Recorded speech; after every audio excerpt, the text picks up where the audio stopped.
Radio Claret América presenta Sediento de ti, la palabra, fuente de vida, con el sacerdote misionero claretiano, Tony Díaz. Reflexiones diarias del Evangelio. Aquí iniciamos. Bienvenidos hermanos a nuestras reflexiones bíblicas de las lecturas del día. Hoy es jueves de la 26ª semana de tiempo ordinario.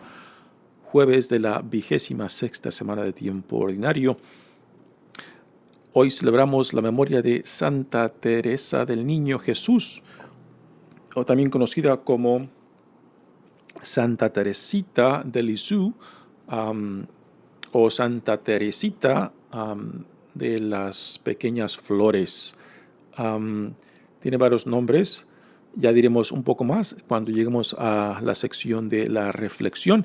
La primera lectura de hoy viene del libro de Job, capítulo 19, versículos 21 al 27. Job tomó la palabra y dijo: «Tengan compasión de mí, amigos míos, tengan compasión de mí, pues me ha herido la mano del Señor. ¿Por qué se ensañan contra mí como lo hace Dios y no se cansan de escarnecerme? Ojalá que mis palabras se escribieran, ojalá que se grabaran en láminas de bronce o con punzón de hierro se esculpieran en la roca para siempre. Yo sé bien que mi defensor está vivo y que al final se levantará a favor del humillado.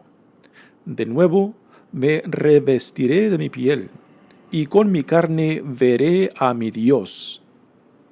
Yo mismo lo veré y no otro. Mis propios ojos lo contemplarán. Esta es la firme esperanza que yo tengo». Palabra de Dios. El salmo responsorial es el Salmo 26, el responsorio es: «No me abandones, Dios mío, no me abandones, Dios mío. Oye, Señor, mi voz y mis clamores, y tenme compasión. El corazón me dice que te busque, y buscándote estoy. No rechaces con cólera a tu siervo, tú eres mi único auxilio. No me abandones ni me dejes solo, Dios y Salvador mío. La bondad del Señor espero ver en esta misma vida. Ármate de valor y fortaleza, y en el Señor confía. No me abandones, Dios mío». El Evangelio de hoy viene de Lucas, capítulo 10, versículos 1 al 12. En aquel tiempo designó el Señor a otros 72 discípulos y los mandó por delante de 2 en 2 a todos los pueblos y lugares a donde pensaba ir, y les dijo: «La cosecha es mucha y los trabajadores pocos. Rueguen por lo tanto al dueño de la mies que envíe trabajadores a sus campos. Pónganse en camino, los envío como corderos en medio de lobos. No lleven ni dinero, ni morral, ni sandalias, y no se detengan a saludar a nadie por el camino. Cuando entren en una casa, digan que la paz reine en esta casa. Y si allí hay gente amante de la paz, el deseo de paz de ustedes se cumplirá. Si no, no se cumplirá. Quédense en esa casa, coman y beban de lo que tengan, porque el trabajador tiene derecho a su salario. No anden de casa en casa. En cualquier ciudad donde entren y los reciban, coman lo que les den, curen a los enfermos que haya y díganles: ya se acerca a ustedes el reino de Dios. Pero si entran en una ciudad y no los reciben, salgan por las calles y digan: hasta el polvo de esta ciudad que se nos ha pegado a los pies, nos lo sacudimos en señal de protesta contra ustedes. De todos modos, sepan que el reino de Dios está cerca. Yo les digo que el día del juicio Sodoma será tratada con menos rigor que esa ciudad. Palabra del Señor. Demos comienzo a nuestra reflexión de las lecturas de hoy, pero antes digamos algo acerca de Santa Teresa del Niño Jesús, a quien celebramos este día. Santa Teresa nació en el año 1873 en Francia. Fue la más chica de 9 hijos que tuvieron sus padres, pero solamente 5 sobrevivieron. Teresa fue la más chica. Sus padres eran muy religiosos y aún antes de casarse, pues los dos tenían deseos de ingresar a la vida religiosa, pero a últimas terminando casándose, pero pensaban y deseaban que sus hijos pues sí hicieran el sueño que ellos tenían de ingresar a la vida religiosa. Y sí, en realidad, las 5 hermanas que sobrevivieron, pues las 5 a últimas ingresaron a la vida religiosa con la congregación carmelita. Cuando Teresa tenía 15 años, 3 de sus hermanas ingresaron primero, y después ella también quiso ingresar con ellas a la edad de 15 años, pero por ser tan joven, pues no se lo permitieron. Pero Teresa insistió y utilizando la influencia del obispo local, pues al fin pudo ser recibida como prenovicia en la comunidad carmelita. Y después de que su padre muere, la última hermana, la última de las 5 que se había quedado para cuidar a su padre, pues también ingresa. Así que las 5 hermanas ingresaron a la comunidad carmelita. Teresa tenía un deseo de ser mandada a las misiones, particularmente a Vietnam, que en ese tiempo era colonia de Francia, pero la vida de clausura carmelita pues le impedía llevar a cabo esos ideales que tenía de ser mandada fuera de Francia.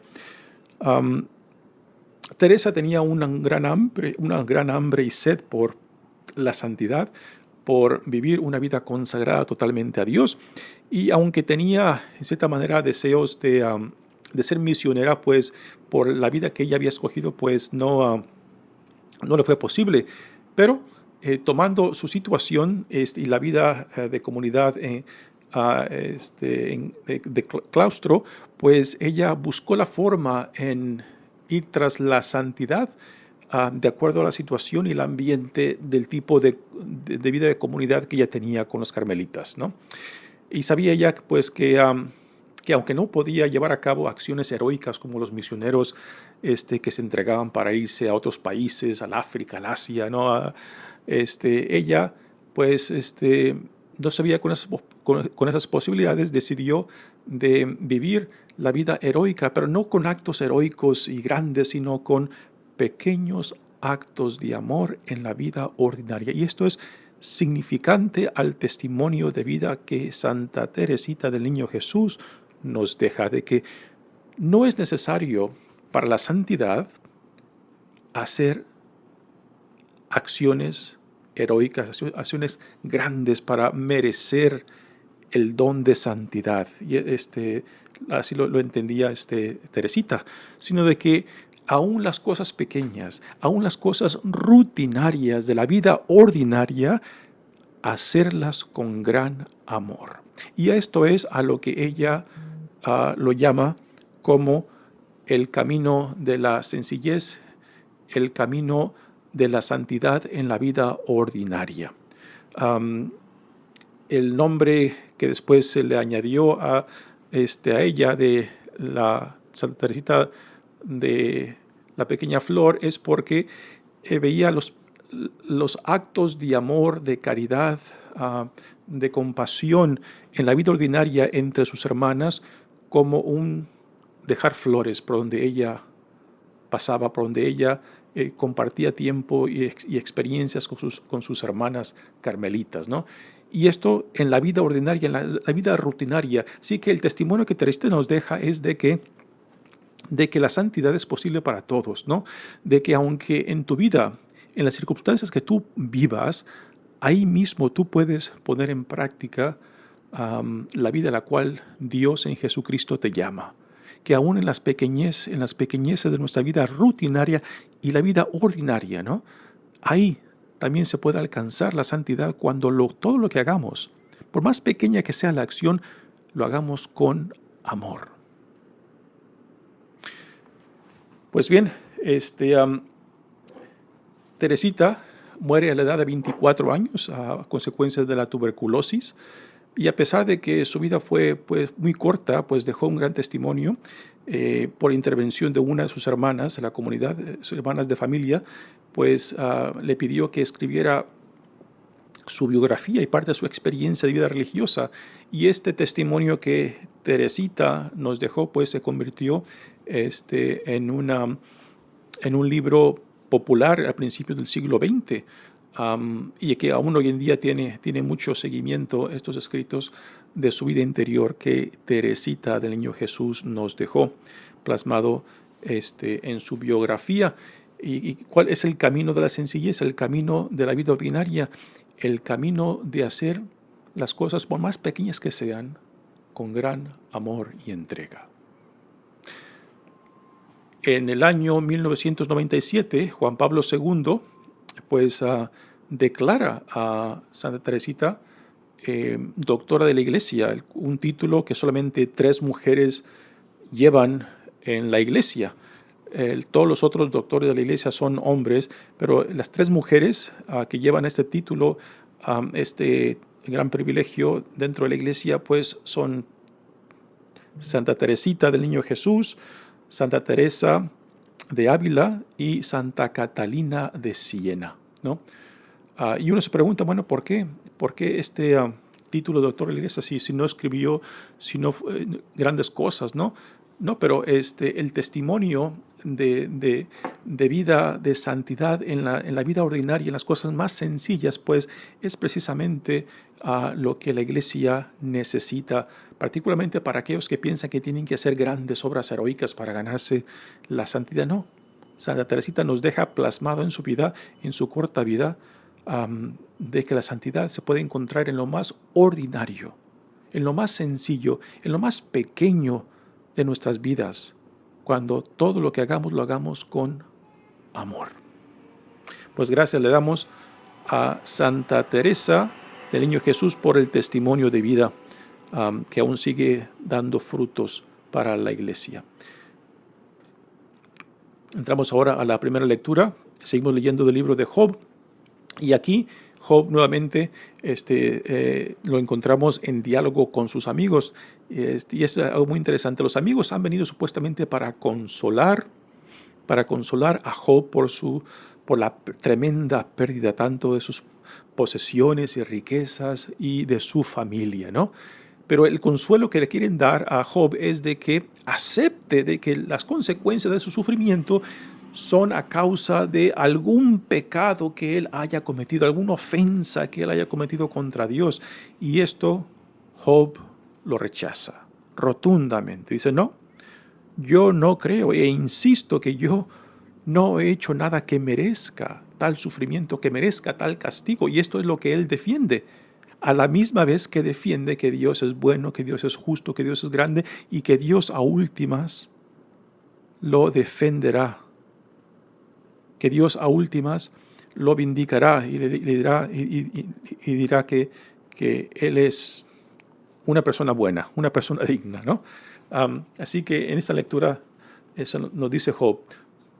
Job tomó la palabra y dijo, tengan compasión de mí, amigos míos, tengan compasión de mí. Y aquí nuevamente Job dice esto porque los supuestos amigos quieren convencerlo de que simplemente acepte su sufrimiento porque lo merece, porque Dios lo ha castigado a causa de algo que él ha hecho. Y Job dice, no, Dios es bueno, Dios es grande, y yo sé que yo no tengo ningún pecado, ninguna ofensa para merecer este sufrimiento, ¿no? Y aquí la pregunta, ¿no? El porqué del sufrimiento del inocente, de personas inocentes, de personas que no la deben, y sin embargo sufren muchas veces por consecuencia de otros, inocentemente, ¿no? Y esta es la pregunta que, pues, que encontramos en todas las culturas, en todos los tiempos, y es una respuesta que nos cuesta encontrar, pero la respuesta nos la da Job, en el permitirse de pasar por la experiencia del dolor, del sufrimiento, de la oscuridad, de la tragedia, confiando y agarrado la mano de Dios, por una parte defendiendo su dignidad, defendiendo su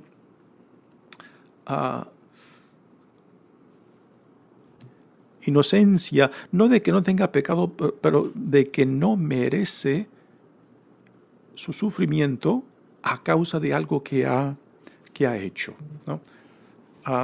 Y a la misma vez, Job, pues, defiende la grandeza, la compasión y misericordia de Dios, ¿no? Así que estos supuestos amigos están errando, lo están acusando de algo que Job sabe que no ha hecho, que no merece, ¿no? Y dice, pues me ha herido la mano del Señor, ¿por qué se ensañan contra mí como lo hace Dios? Y no se cansan de escarnecerme. Aquí entra algo muy interesante. Job reconoce que es Dios quien ha permitido eso, ¿no? A la misma vez de afirmar de que Dios ha permitido su sufrimiento, su pérdida, su tragedia, aún afirma de que no es a consecuencia de algo que Él ha hecho. Y aquí viene este punto, ¿no? De que no todo sufrimiento, no toda dolor o pérdida o tragedia es necesariamente causada por Dios a causa de un pecado. O sea, mucha gente piensa de que si Dios existe, Dios no debe de permitir el sufrimiento o la tragedia, o particularmente el sufrimiento del inocente. Y este es el gran problema que este libro busca darnos una respuesta, ¿no? Pero la experiencia nos dice de que aún el inocente sufre, y no porque Dios lo castigue, pero simplemente porque a veces por consecuencias de otros, o a veces por consecuencias de la naturaleza, ¿no? Y que Dios, aún en medio de todo eso, aún de ese sufrimiento, de esa tragedia, de esa oscuridad, de que aún se encuentra presente, ¿no? Y es esta la dificultad que entendemos en cómo balancear estas dos realidades, de que sufrimos, de que pagamos sin deberlas, de que no merecemos lo que estamos viviendo, pero lo estamos viviendo, y que a la misma vez Dios, que existe, lo permita, ¿no? Y cómo podemos vivir en paz afirmando estas dos realidades. Pues la respuesta no es clara. Yo creo que la respuesta la respuesta es muy personal e individual, y no hay una respuesta general que se pueda aplicar para todos. Yo creo que la respuesta viene en la experiencia de cada persona, cuando esa persona tiene que hacer frente a ese dolor, a ese sufrimiento, a esa pérdida, a esa tragedia, ¿no? Y con el corazón partido, con llanto en el corazón, en los ojos, en los labios, ¿no? De que a veces también le pueda a uno pedir cuentas a Dios, ¿no? Pero no para negarlo, no para exigirle, sino para querer comprender, querer entender el porqué de las cosas, ¿no? Y que cuando uno se da el permiso de pasar por en medio de ese dolor y de esa pérdida, de esa tragedia, de esa oscuridad, de que sabrá Dios cómo, pero aquellos que han pasado por esa experiencia nos dicen de que han llegado, de que es posible llegar a encontrar la paz a pesar de tal sufrimiento, a pesar de tal pérdida, a pesar de lo incomprensible, de que es posible llegar a un punto de decir, alabado seas, Señor. No sé el por qué lo hiciste, pero alabado seas. No sé las consecuencias, pero alabado seas. No sé lo que me quieras enseñar, pero alabado seas.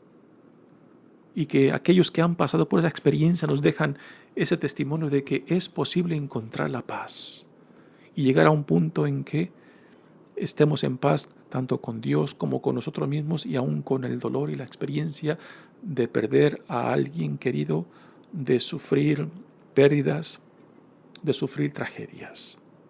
Y este es el testimonio que Job nos deja a últimas. Dice, yo sé bien que mi Redentor, que mi Defensor está vivo y que al fin se levantará a favor del humillado, ¿no? Y esto es lo que Job defiende bellamente, de que aún a pesar de lo que los amigos lo quieren convencer y que Job rechaza, dice, yo sé que Dios a últimas vendrá a mi auxilio, yo sé que Dios a últimas me defenderá. Porque Dios es bueno, porque Dios es justo, a pesar de lo que estoy sufriendo, a pesar de lo que he perdido, tanto en familia como en mis posesiones, y que mi Dios a últimas me defenderá. Yo mismo lo veré y no otro, mis propios ojos lo contemplarán. Esta es la firme esperanza que tengo, nos dice Job. Muy bien, pasemos ahora al Evangelio de hoy, que viene de Lucas capítulo 10. Ayer escuchamos las exigencias del discipulado, del llamado que Dios hace. Y ahora aquí, en este Evangelio, Jesús nos presenta pues el llamado que hace a 72 discípulos, que los va mandando dos en dos para que vayan preparando su visita a los lugares por donde él intenta pasar en su rumbo hacia Jerusalén, ¿no?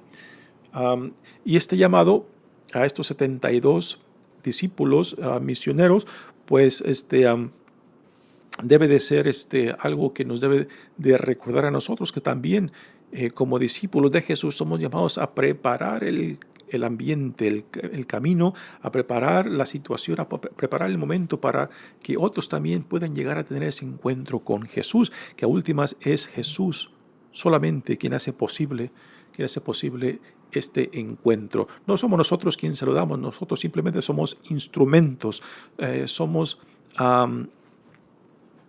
en una extensión de Dios mismo, de Jesús mismo, pero a últimas es Jesús mismo quien hace posible la transformación de vidas, la conversión de corazones y el de reorientarse hacia donde Dios los llama.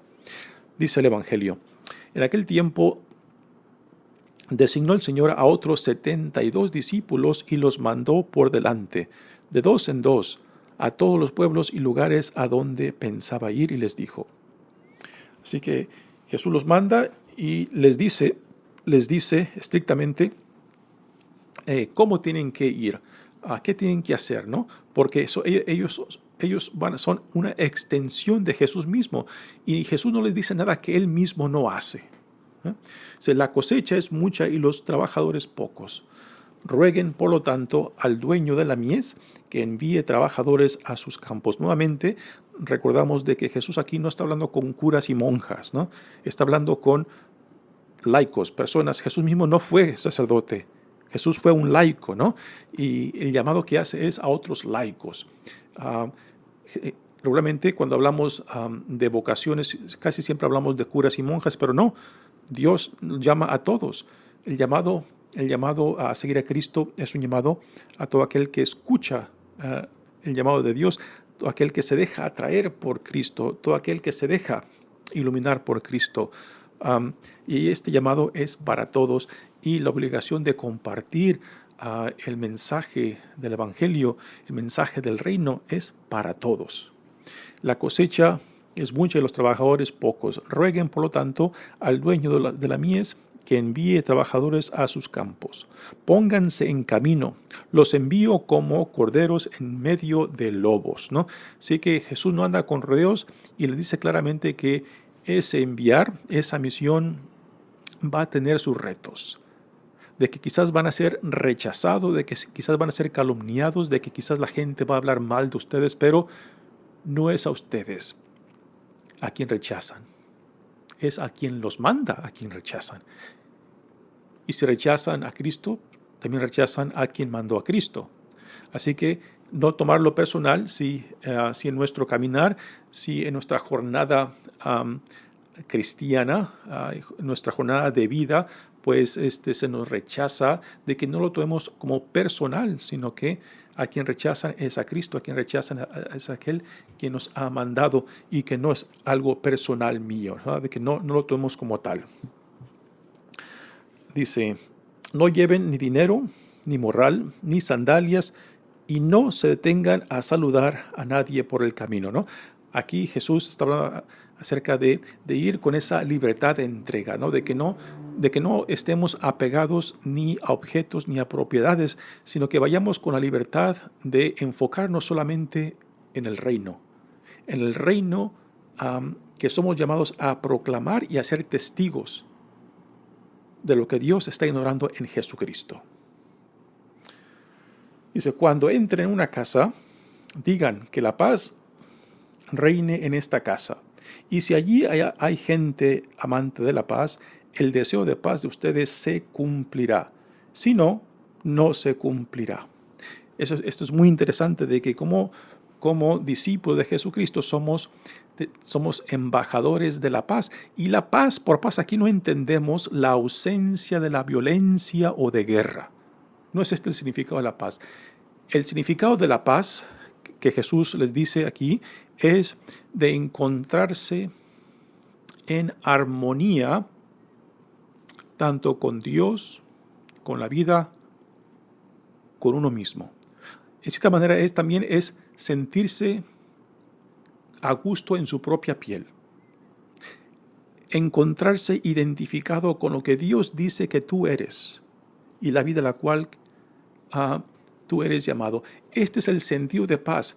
El sentido de paz que nace aún en medio del conflicto, aún en medio del sufrimiento, cuando tú sabes quién eres a los ojos de Dios y la vida a la cual tú eres llamado, ¿no? Y de esta identificación nace esta seguridad de identidad y dignidad. Y esto es lo que se comparte. Esta es la paz de la cual somos llamados a ser portadores, donde quiera que Dios nos mande. ¿Okay? Y diga, no anden, dice, quédense en esa casa, coman y beban de lo que tengan, porque el trabajador tiene derecho a su salario, ¿no? Y aquí Jesús prácticamente les comparte lo que él mismo vive.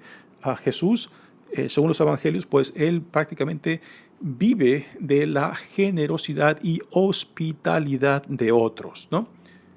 Así que Jesús se confía de que Dios, quien lo mandó, le proveerá por medio de la generosidad y hermandad de otros. Y esto es lo mismo que él les dice a sus discípulos, porque es lo que él mismo vive.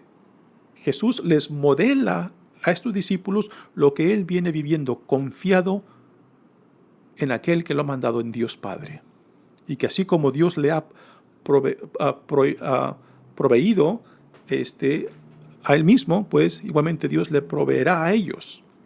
Pero de que no anden con juegos, de que no anden buscando simplemente mejores lugares, sino que aceptar lo que se les ofrezca, aceptar lo que se le den y no ir en busca de más. Dice, en cualquier ciudad donde entren y lo reciban, coman lo que les den, curen a los enfermos que haya y díganles, se acerca a ustedes el reino de Dios. El reino de Dios es el tema central de Jesucristo. En el Evangelio de Lucas se menciona esta palabra reino de Dios unas 30 veces.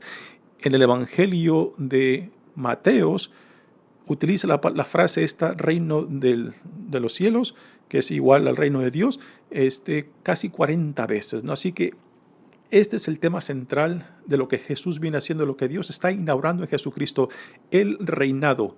Y por reino de Dios no se entiende algo físico, sino la experiencia de que Dios en Jesucristo ya ha inaugurado una nueva era, una nueva época, en la cual se hace presente en Jesucristo mismo la presencia de Dios, ¿no? Y este es a lo que se le llama el reinado de Dios ya presente hoy y aún con vistas al futuro de su plenitud. Y los milagros, las sanaciones, las expulsiones de demonios entonces son testimonio de esta nueva realidad inaugurada en Jesucristo, del reinado de Dios. Pero si entran en una ciudad y no lo reciben, salgan por las calles y digan: hasta el polvo de esta ciudad que se nos ha pegado a los pies, nos los sacudimos en señal de protesta contra ustedes. De todos modos, sepan que el reino de Dios está cerca. Nuevamente, el tema central de la proclamación de Jesús, ¿no? Muy bien, pues ya hemos llegado al final de este evangelio. Nuevamente, en este capítulo 10 de Lucas, ya Jesús está orientado hacia Jerusalén, ya se encamina a su final en Jerusalén. Y mientras tanto, pues se va rodeando de más y más discípulos. Solamente aquí en Lucas tenemos esta versión de los 72 discípulos que manda Jesús. Y solamente en este Evangelio de Lucas se menciona este número de discípulos que son mandados por él. Muy bien, hermanos, mi nombre es Padre Tony Díaz, misionero claretiano. Que Dios los bendiga. Radio Claret América presentó Sediento de ti, la palabra. Fuente de vida. Sus comentarios son importantes. Contáctenos en radioclaretamerica@gmail.com.